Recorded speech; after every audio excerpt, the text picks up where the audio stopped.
Hello. Welcome to the panel on attention crisis and book reading.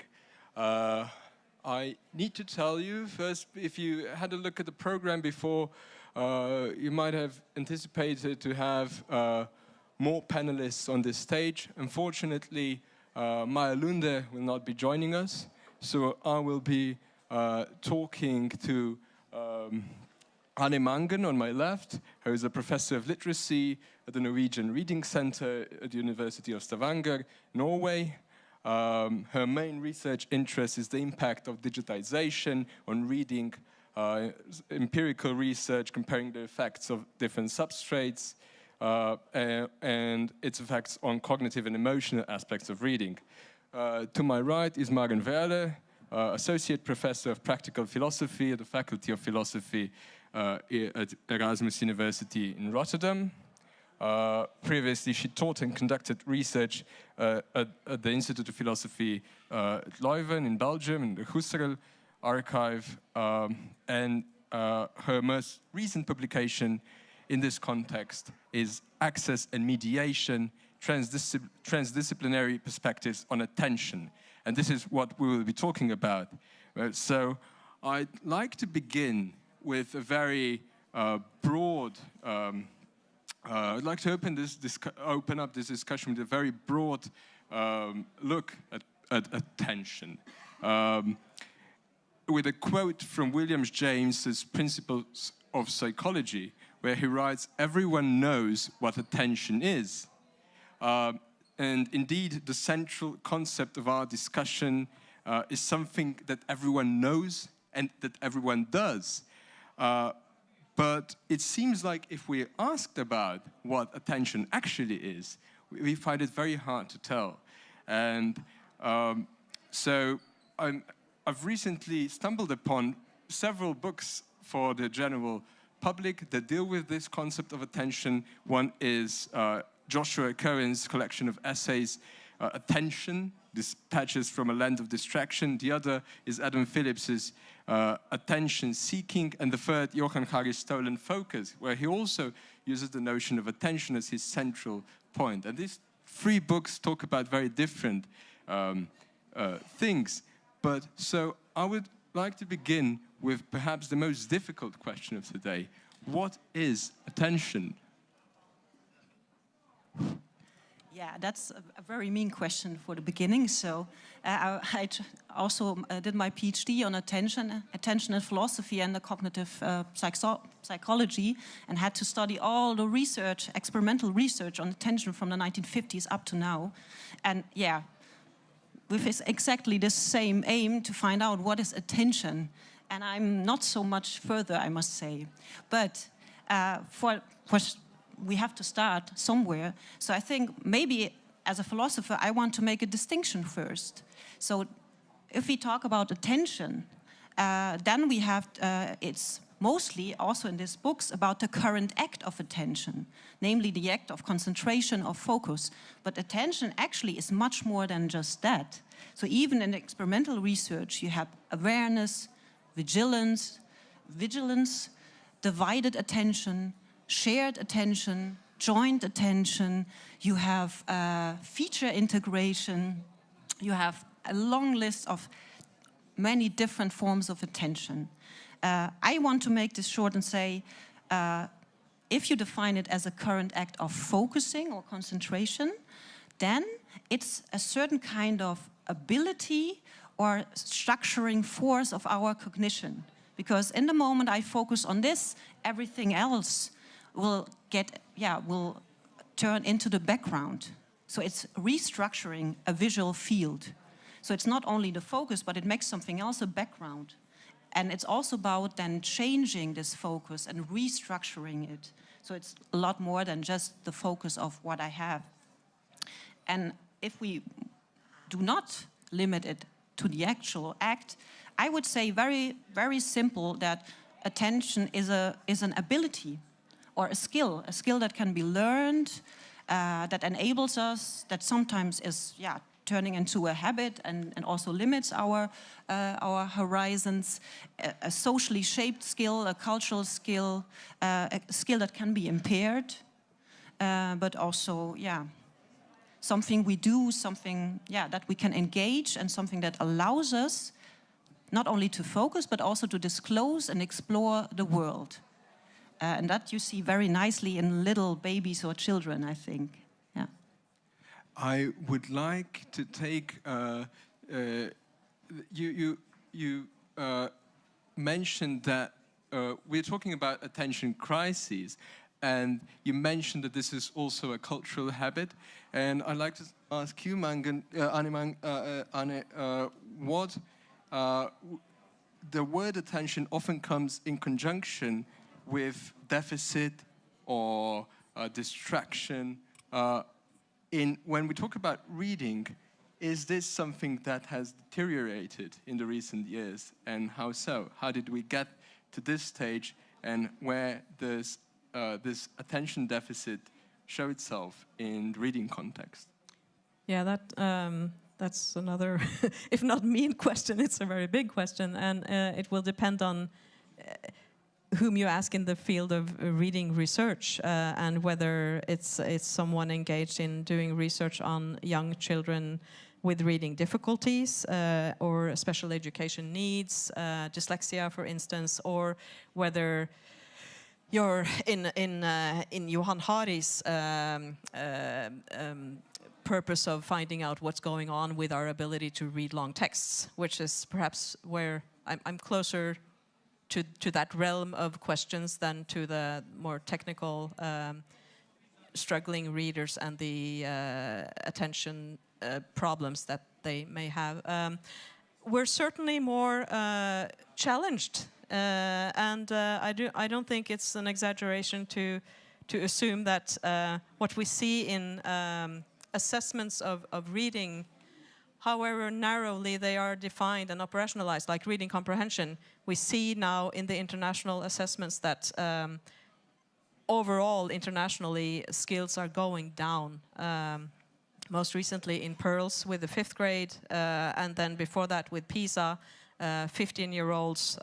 Certainly for Norway, there has been a downwards trend starting in 2016, and even a steeper decline in reading skills now in 2021. And now I forgot your question again. The deficit of attention, that some of that is certainly, although those are not causal studies, these are only correlations, but we know, and given what we know for Norway's case about the increase of the use of screens and digital devices in schools and outside of schools in our leisure time, along with the decline in long-form reading that we know and have known for decades is so vitally important for fostering and developing and maintaining reading comprehension skills. It's not perhaps a big surprise that we see this downwards trend and I guess, a decline in reading skills, and that is tied somehow to challenges to our ability to sustain focus and attention over time in something cognitively challenging. Who is it to blame? Is it technology or ourselves? Well, sorry. That was, I guess, you could read that into my answer. Partly, it's a big thing, of course, but it's a fact that we now, and children even more so, we are drowning in audiovisual stimuli, quick stimuli, and demands on our attention 24/7. So that plays into it for sure. I would like to take a step back, and although I'm a great fan of your research, Anne, I would try to make a criticism, because this is a very specific form of attention research, and it has an implicit assumption, namely that there is something as a deficit or a distraction. But we often forget, if we say that something is a distraction, this is already a normative judgment, because then we imply someone has to or should be focusing on a specific thing, namely reading a text or making something very efficient and goal-oriented. And this is an implicit assumption you find in all kind of psychological and empirical attention research. But it also can be a very, it's a cliche word, neoliberal thing to say that everything has to be goal-oriented and efficient. I mean, this whole wording. Only if you define what children should do, namely read with concentration a text and sustain their attention, then you can define what is distracting them. If you just open-mindedly explore while you're mind-wandering or walking through a forest, or a little child that has a lot of things to see and new and to discover, this is a very different form of attention. Might be more practical, might be a more bodily awareness, or if you play football, for example, or you ski or you dance, this is a very different form of attention. Then you need also other kind of skills. So, and this would be something I would always have in mind. But still, of course, it's right that we tend to have a problem to sustain our attention, or I would say our involvement and engagement with things over time.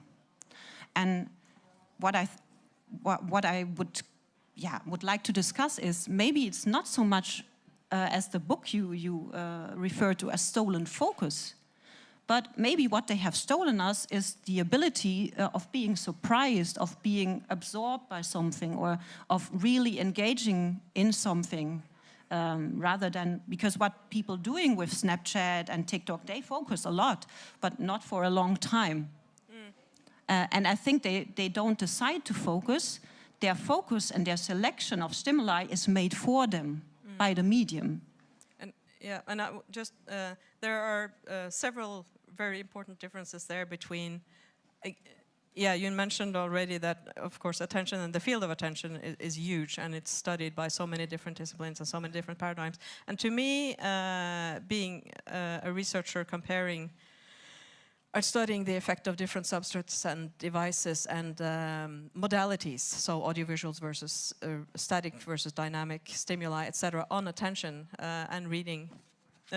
One important difference to me that I think is becoming very apparent now is between being stimulus-driven from outside. So having your attention structured by stimuli, the orientation response, it's called, or the alerting response. We cannot help but have our attention grabbed by something moving in the periphery of our visual field, or a loud noise that immediately grabs our attention. The difference there, and that does characterize a lot of our engagement with the digital, the audio visuals and the moving images and the flashes here and there, differently from, and what does that contribute to, and how does that contribute to and interact with ongoing cognition while reading, for instance, a complex and challenging piece of text, compared to the ways of structuring your attention from within. And you mentioned mind wandering. I think that's it's an emerging field of research, which is really interesting, and it's way more complex than what is typically studied in many fields of reading research, where it's considered a deviation or a distraction, a move away from reading. But I do think there is something potentially extremely important going on in mind wandering, as long as it is internally guided. There's a difference between if you're reading something and you're driven out of that engagement by means of something grabbing your attention from outside. That's a distraction. Compare that to you're sitting and reading something, and then you stop prompted by something in the text, and you look away, you look out the window, you continue to process. That's also a sense of mind wandering, but it's guided from within. And that to me is an empirical question.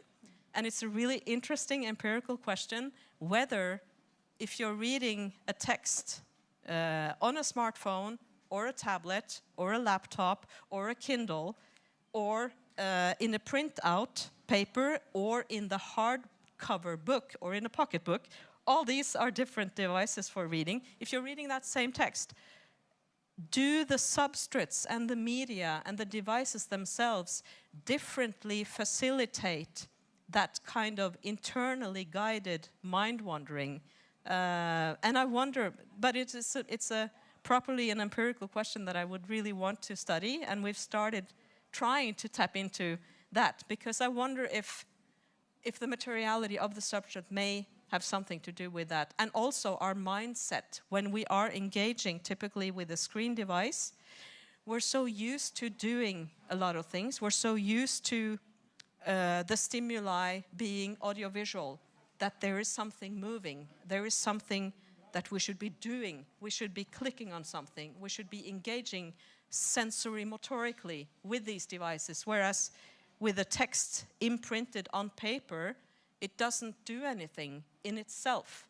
It's static, it's still, it's immovable in a way. So I wonder, but again, I haven't seen any experimental research tapping into that in a systematic way.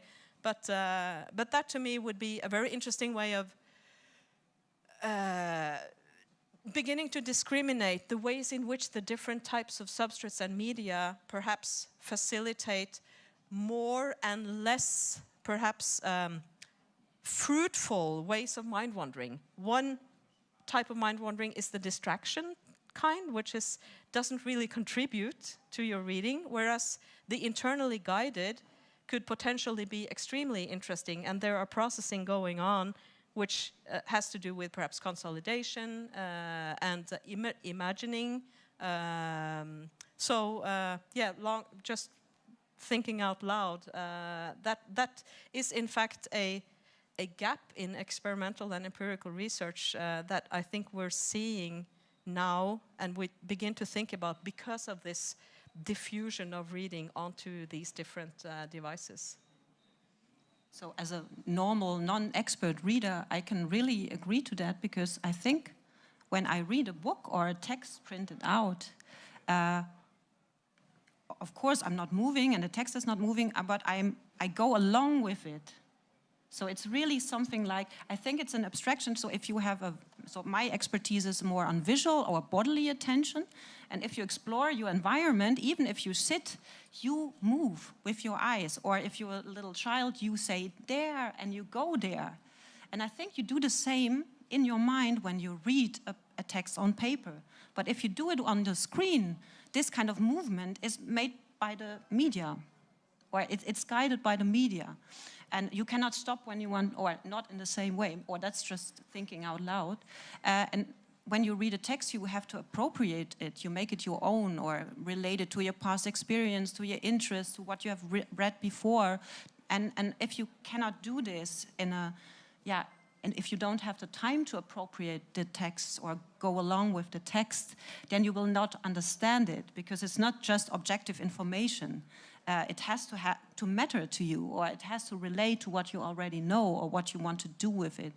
And I can imagine that this is, or your studies show this actually, that this is easier with a static medium. But I don't know if maybe you can kind of, let's say, imitate this kind of paper with a Kindle or an electronic device. So maybe you can kind of imitate the normal paper reading with an electronic device, because we don't want to print out all the things, because this has also an environmental aspects. So maybe, I don't know. We're just kind of talking. Yeah, sorry. I'm allowed. It can, for sure, the technology is going to become better and better.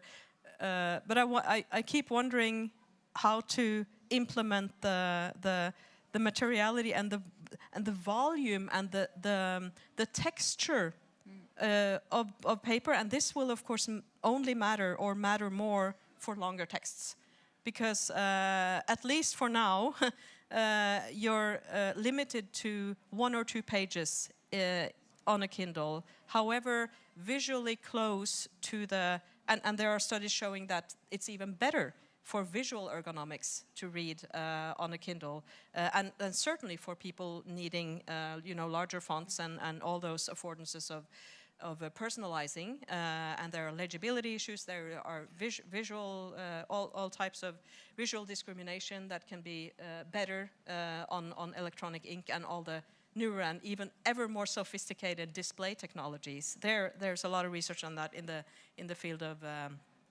display and visual perception. But what is more difficult to envision as being implemented digitally is the volume, and the fact that in a book the length is reflected physically, and the book is the text in a way that a digital device will never be, because the advantage of one of the advantages of a digital device is that it can be a library, not only one text.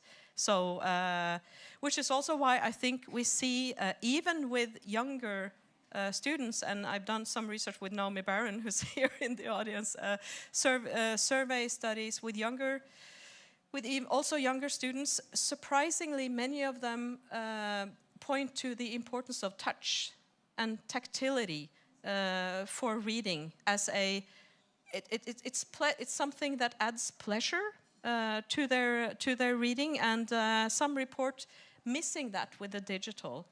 So that's, to me, testimony to the fact that reading is not only visual, it's not only mental, but it's fundamentally multisensory. And I think that's what we begin to realize now too, because we do things differently with a digital device. When we turn the pages, we interact with it differently haptically with our fingers and our hands when reading. And those engagements are becoming more noticeable the longer the text is. The backtracking in text, the use of fingers for bookmarking, etc. And if we talk about this cognitive effort that needs to be done to gain access to these states, can we talk about audiobook? How do you see audiobooks as this is a completely passive way, almost, much more passive way of receiving words than reading? Or how do you see audiobooks in this context? So I can make it short because I can just tell you something about my own experience. So I find it extremely difficult to listen to an audiobook. But this could be something personal, because I have in all kind of language tests. So I had to learn Dutch, for example, because I'm a German native speaker, and you have to make these exams. And I was very good in all kind of written exams, but in the audio, you listen to something and then you have to answer questions. I was very bad. So maybe this is a personal thing. But what I love to hear are podcasts, people discussing with each other. And my intuition would be that when I read something, that's what I meant also with appropriating a text, then you stop and then you are mind-wandering, imagining, relating it to another book, to an own experience, maybe get sad or laugh or think of someone who you want to share the book with. And these kind of breaks, so to say, where you fantasize or have your own imaginaries, this doesn't happen when I listen to a book. But maybe, I don't know if this is a general experience also by other audience. Maybe I'm just too old and not used to it, or I don't have the capacity to get all the information when I listen to something. And it's hard to get back. Of course you can do that, but you don't do that. Yeah. There appears to be something that attracts our attention and also something that can hold it. How do you see this, philosophically speaking, how do you see attention in this regard? In what objects attract our attention, and how is this? How do you see this duality? That's a long debate in attention research, and you can say there were two camps. So in the beginning, it was all about, what attracts our attention is in the world. So there are things that attract more our attention and less. For example, red berries will attract our attention because, evolutionary thinking, it's something we eat, something contrast, something which is what they call, has a saliency. So researchers made a whole saliency map of features that attract our attention, no matter how old, what culture, whatever. So they are objectively. But recent research, if I'm still up to date, I'm a philosopher, not a psychologist, made a turn to more, what you want to see is, so there was a paper, I think already in 1990s, what you see is what you said. So these kind of interests, your past experiences, your cultural and social shaping habit is filtering your attention to such an extent that it's hard to define features that are salient for all humans. And I think there are such features, big contrasts, something, if someone cries very loudly or a very loud noise or something, but if you look closer, even that is kind of watering down if you look at different experiments and different cultures. And if I remember correctly, I read once a study, so don't put me, so don't fix me on that, where they compared, I think, Americans looking at a picture or a scenario, and people from Asian countries. I don't know exactly the Asian countries, and I don't know if this is really so correct as I tell it, but they found a difference that while Europeans or Americans always focus on the objects within a picture, they tend to attend more to the background, the landscapes, or the overall thing. So I have to look it up. So what they say, the gist of a scene. And they are not so object-oriented. And this could be something. I mean, so I think there might be some features that are salient for all human beings, not maybe for animals or for specific animals. But most of all, our attention is kind of like a blinders or filtered by what we want to do with things. So what I see here is really dependent on what I want to do with the glass, and if I want to drink, the rest of the table is not important to me, or what I want to see, what I'm used to see. But even there's a big, I think, a riddle I cannot solve myself. So some people say we attend to something what is new and surprising and irritating. So whenever something is out of the usual. But on the other hand, we see our attention is kind of guided by what we already know. And for example, if you think that, this was a stupid example, women cannot park their car in the right way, then you will always see women who cannot park in and will oversee all the men who also cannot do it. Or these kind of biases, as they call it, these kind of confirmation biases. But it seems to be a tension in here. Something that's very new should attract our attention, is salient. But on the other hand, we have this very, from internal filters that's very much culturally, socially shaped, and also dependent on what we want to do. And to end this, I cannot cite philosophers very much because my memory is not very good for details. But I know that Merleau-Ponty, a phenomenologist, a French phenomenologist, said that attention, and that's a very short citation, is an empty but also determined intention. And to explain it, if we attend to something, it must be something we are already a little bit interested in and that we know a little bit, because otherwise we would not attend to it. But it must be also something we don't know, because it's empty. It's an empty intention. Because if we would know it already, why should we attend to it? It's this curiosity that must be there. So it's in between these two things. If we know it too good, we won't attend to it. But if we know nothing about it, or never even had the concept or the word, or experienced it at all, it would also not be something we can attend to. What role does immersiveness play in all this? Immersion? Yeah.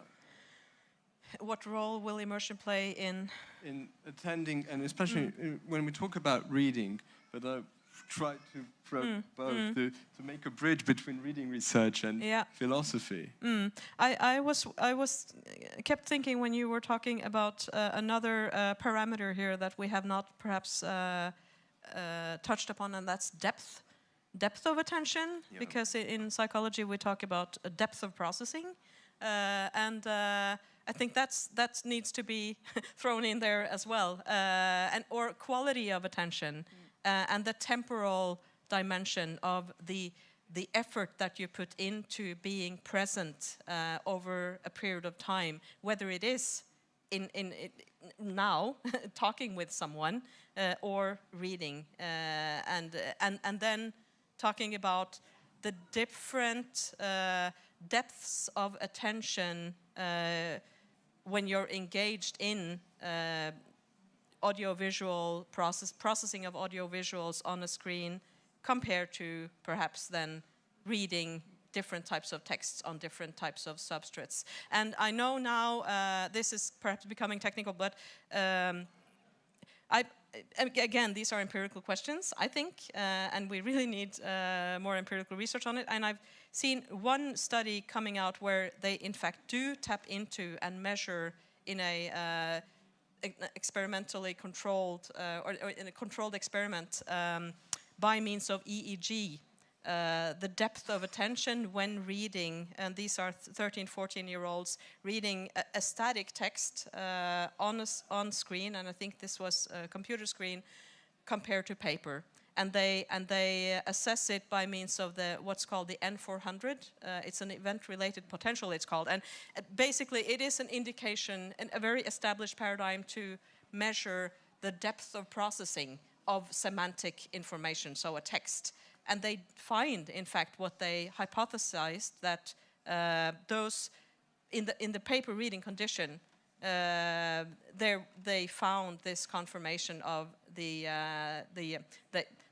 confirmed their hypothesis that it would be processed deeper, indications of deeper processing from paper than from this computer screen. So depth of attention, the quality of attention, and what challenges do we see now, and with what implications for not only for reading, but for many kinds of interpersonal skills and socio-emotional skills, and well, empathy and being present.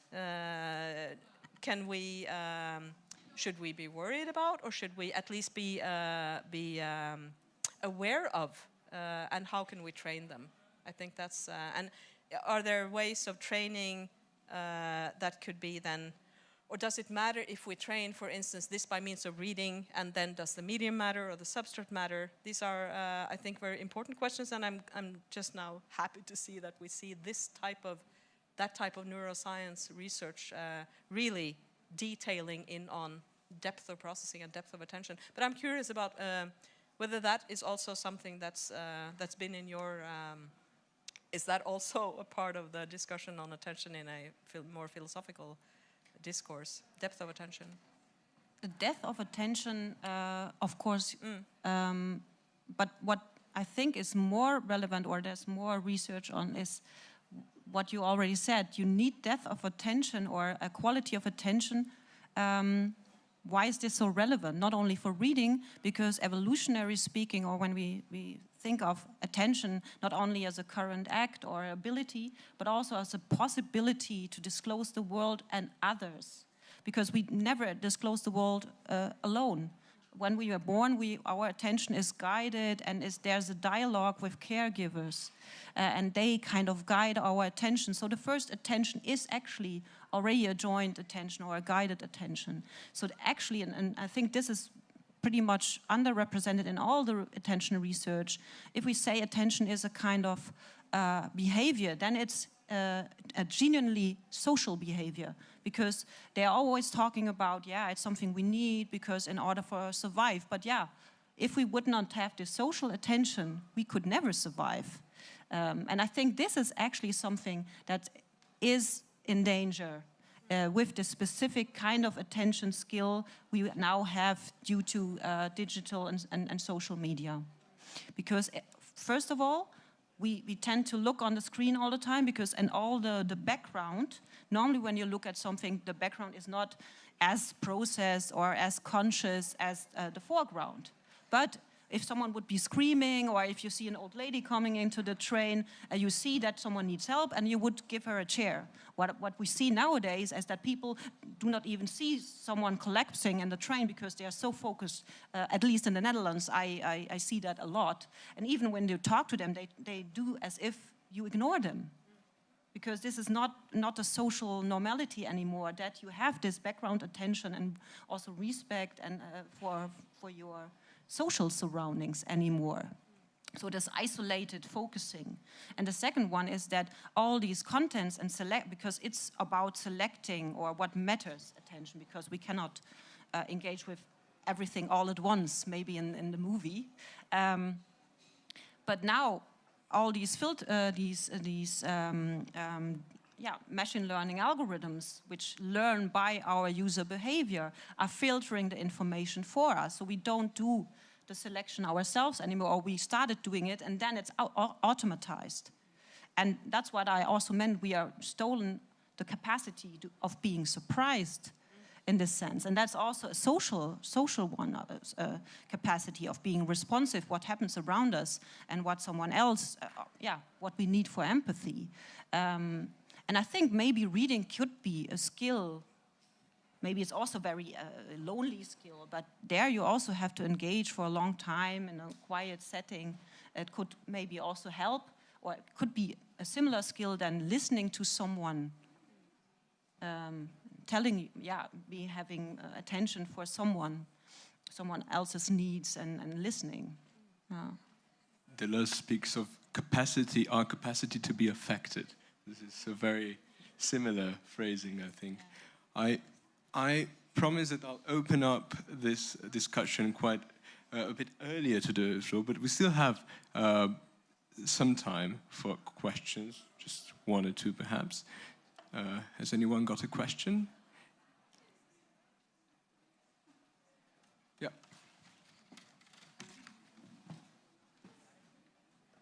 Thank you. I had a question regarding the measuring of the EEG and the depth of attention. Maybe it's just because the participants learned the technique of reading on paper, and maybe that's why they there's a deeper activation of their neural networks, and it seems like their attention is deeper, or maybe it is even deeper, but maybe you should do tests on people who learned reading on screens and not on paper. I don't know. Also, I'm wondering about how effectively you can really measure by the electronic movements the depth of attention. If you don't have some sort of a fallback to prove that it's really attention what you're measuring. But okay, this is more technical question. Yeah, and unfortunately, I was not part of doing that research. So I would recommend that you read the paper, because these were. I don't know if they, or to what extent they controlled for how much these had been reading or taught to read on paper or on screens, but they were 13, 14-year-olds, New York, this was at Columbia University, so I guess you can assume that probably they had not done all of their reading on paper, I would assume. But I guess I would just recommend that you, if you send me an email, I will send you the paper. I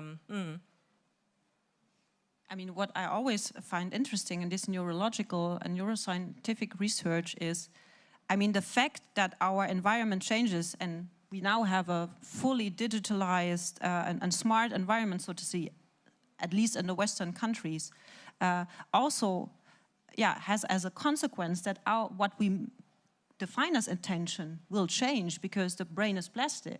There's a plasticity. So what we measure as attention, or what we define, will also change in this process, because it's not